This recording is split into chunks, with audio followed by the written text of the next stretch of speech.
মাত্র 90 মিনিট। হ্যাঁ, ঠিক শুনছেন। যে বৈঠক নিয়ে গত 7 দিন ধরে এত জল্পনা কল্পনা, সেটা স্থায়ী হলো মাত্র 1.5 ঘন্টা। আর সবচেয়ে ভয়ের খবরটা কি জানেন? এই বৈঠকে আমেরিকার তরফ থেকে এমন একজন মানুষ উপস্থিত ছিলেন যার কাজ টেবিলে বসে কফি খাওয়া নয়, বরং রণতরী পরিচালনা করা। টেবিলে ফাইল আর সাগরের মিসাইল। আজকের বৈঠকে ডোনাল্ড ট্রাম্প ইরানকে আসলে কি বার্তা দিলেন? কেন ইরান আমেরিকার প্রতিনিধিদের সাথে একই ঘরে বসতে পর্যন্ত রাজি হলো না? বন্ধুরা, মেইন স্ট্রিম মিডিয়া আপনাকে বলবে বৈঠক শেষ হয়েছে, আলোচনা চলছে, কিন্তু তারা এটা বলবে না যে এই বৈঠকের ঠিক পরেই ট্রাম্প পেন্টাগনে ফোন করে কি নির্দেশ দিয়েছেন। আজকের ভিডিওতে আমরা সেই আনক্লাসিফাইড সত্যটা এক্সপোজ করব। ভিডিওটা 1 সেকেন্ডও স্কিপ করার ভুল করবেন না, কারণ খবরের হেডলাইনের আড়ালে আসল খেলাটা যেখানে চলছে সেখান থেকেই আজকের ভিডিওটা শুরু হবে। বন্ধুরা, সমস্ত বিষয়টা জানতে পারবেন এই ভিডিও থেকে, ডিটেলে আলোচনা করব, তাই সাথে থাকুন। নমস্কার, আমি গৌতম আছি আপনাদের সাথে। তাহলে চলুন দেরি না করে ভিডিওটি শুরু করা যাক। প্রথম প্রশ্ন হলো, হঠাৎ ভেন্যু কেন পাল্টানো হলো? কেন শেষ মুহূর্তে এরদোগানের দেশ তুরস্ক থেকে সরিয়ে মিটিং ফিক্স করা হলো ওমানের নিস্তব্ধ মরুভূমিতে? গোয়েন্দা সূত্র বলছে তুরস্কের উপর আমেরিকার ভরসা ছিল না। তারা চেয়েছিল এমন একটা জায়গা যেখানে দেওয়ালেরও কান নেই। বন্ধুরা, একটু ফ্ল্যাশব্যাকে যান। 2018 সাল, যেদিন ডোনাল্ড ট্রাম্প শুধু একটা সিগনেচার করে ইরানের অর্থনীতিকে ধুলোয় মিশিয়ে দিয়েছিল। আজ 8 বছর পর সেই ট্রাম্প আবার ফিরে এসেছেন আরও ভয়ঙ্কর মেজাজে। আর এবার তিনি ভেন্যু হিসেবে বেছে নিয়েছেন ওমানকে, যাকে বলা হয় জিওপলিটিক্সের ব্ল্যাক বক্স। ওমানের সুলতান ছাড়া এই মিটিংয়ের কথা কাকপক্ষীয় জানত না। ঠিক কী লুকোতে চাইছে আমেরিকা? দৃশ্যটা কল্পনা করুন। সকাল 10টা, ওমানের রাজকীয় গেস্ট হাউসের সামনে একের পর এক কালো রঙের আর্মড এসইউভি এসে থামল। একদিক থেকে নামছেন ইরানের পোড় খাওয়া বিদেশমন্ত্রী আব্বাস আরাকচি, তার চোখে মুখে স্পষ্ট টেনশন। আর অন্যদিকে আমেরিকার কনভয় থেকে নামছেন ট্রাম্পের ডান হাত স্টিভ উইটকফ। কিন্তু বন্ধুরা, আসল টুইস্টটা এখানে নয়। এই বৈঠকে আমেরিকার প্রতিনিধি দলে এমন একজনকে দেখা গেল যাকে দেখে ইরানি প্রতিনিধি দলের ঘাম ছুটে যাওয়ার উপক্রম। তিনি হলেন ট্রাম্পের জামাই এবং মিডল ইস্ট পলিসির আর্কিটেক্ট জ্যারেড কুশনার। কুশনারের উপস্থিতি মানেই হলো এখানে দয়ামায়ার কোনো জায়গা নেই। এখানে হবে পিওর বিজনেস অথবা কঠিন নেগোসিয়েশন। সবথেকে অদ্ভুত বিষয় হলো বৈঠকের ফরম্যাট। আপনারা ভাবছেন দুই পক্ষ নিশ্চয়ই একটা বড় গোল টেবিলে মুখোমুখি বসেছিল, কিন্তু না, আপনারা ভুল ভাবছেন। আজকের বৈঠক ছিল ইনডাইরেক্ট টক, অর্থাৎ ইরান সাফ জানিয়ে দিয়েছিল তারা মার্কিনীদের মুখ দেখতে চায় না।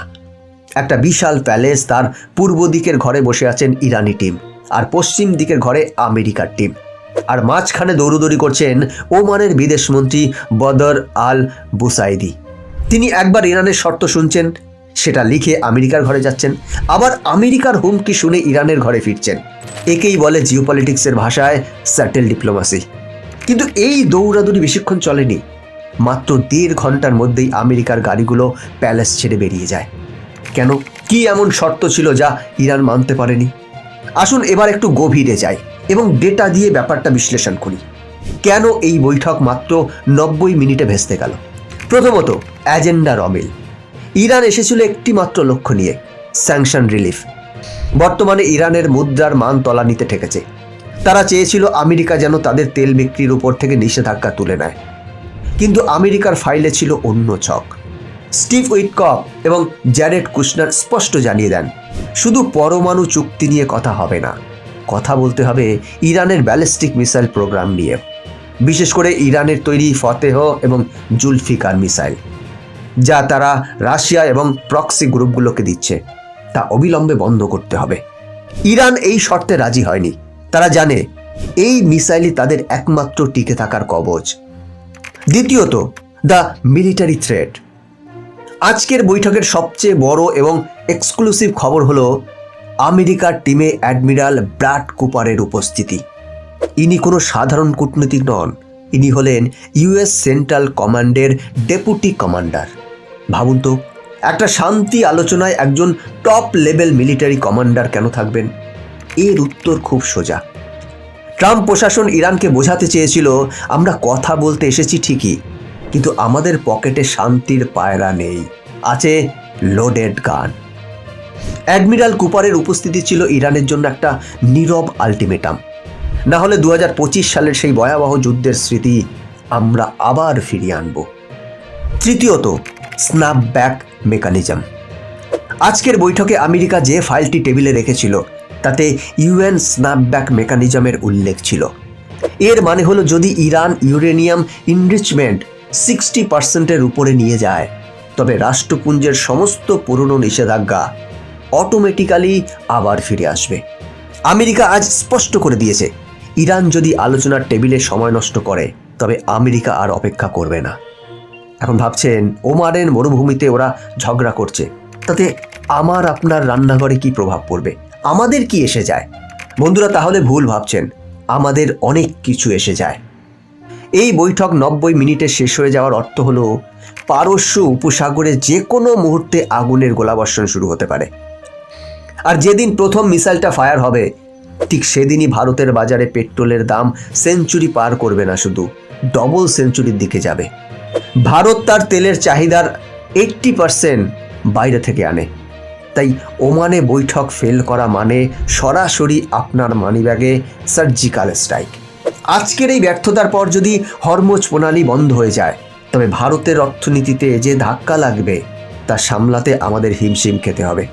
শুধু তাই নয়, ভারতের স্বপ্নের প্রজেক্ট চাবাহার পোর্ট, যা দিয়ে আমরা পাকিস্তানকে বাইপাস করে বাণিজ্য করি, সেটাও এখন আমেরিকার নতুন নিষেধাজ্ঞার মুখে পড়তে চলেছে। সোজা কথায় 2 সারের লড়াইয়ে কিন্তু ভারতের মতো উদীয়মান অর্থনীতির ঘাসই পুড়তে চলেছে। আজকের এই 1.5 ঘন্টার বৈঠক প্রমাণ করে দিল যে ট্রাম্পের আমেরিকা ফার্স্ট নীতিতে আপোষের কোনো জায়গা নেই। জ্যারেড কুশনারের উপস্থিতি ইঙ্গিত দিচ্ছে যে আমেরিকা সম্ভবত ইসরায়েল এবং সৌদি আরবকে সাথে নিয়ে নতুন কোনো বড় প্ল্যান তৈরি করছে, যেখানে ইরানের জন্য জায়গা খুব কম। অবশেষে একটাই কথা বলবো, আজকের এই বৈঠক ছিল একটা ট্রেলার মাত্র। 1.5 ঘন্টায় আলোচনা শেষ হয়ে যাওয়া মানে কথা ফুরিয়ে গেছে, এবার হয়তো অ্যাকশনের পালা। ওমানের মরুভূমিতে আজ যে উত্তাপ তৈরি হলো তার আজ আগামী কয়েকদিনের মধ্যেই আমরা বিশ্ব বাজারে টের পাবো। আমেরিকা তাদের রণতরী ইতিমধ্যেই পজিশন করে রেখেছে। ইরানও তাদের আন্ডারগ্রাউন্ড মিসাইল সিটিতে অ্যালার্ট জারি করেছে। পৃথিবী কি তবে আরও একটি যুদ্ধের দিকে এগিয়ে যাচ্ছে, নাকি ট্রাম্পের এই ম্যাডম্যান থিওরি বা ভয়ের রাজনীতি শেষ পর্যন্ত ইরানকে মাথা নত করতে বাধ্য করবে? আপনারা কি মনে করেন? আমেরিকার এই অ্যাগ্রেসিভ নীতি কি সঠিক, নাকি আলোচনার মাধ্যমেই সমাধান খোঁজা উচিত? আর ভারতের কি উচিত? এই পরিস্থিতিতে ইরানের পাশ থেকে সরে দাঁড়ানো? বন্ধুরা, আপনাদের মূল্যবান মতামত কমেন্ট করে জানাবেন। জিওপলিটিক্সের এমন সব গভীর বিশ্লেষণ এবং অজানা তথ্য সবার আগে জানতে চ্যানেলটিকে সাবস্ক্রাইব করে বেল আইকনটি প্রেস করে রাখুন। দেখা হচ্ছে পরবর্তী ভিডিওতে। ভালো থাকবেন, সাথে থাকবেন। জয় হিন্দ।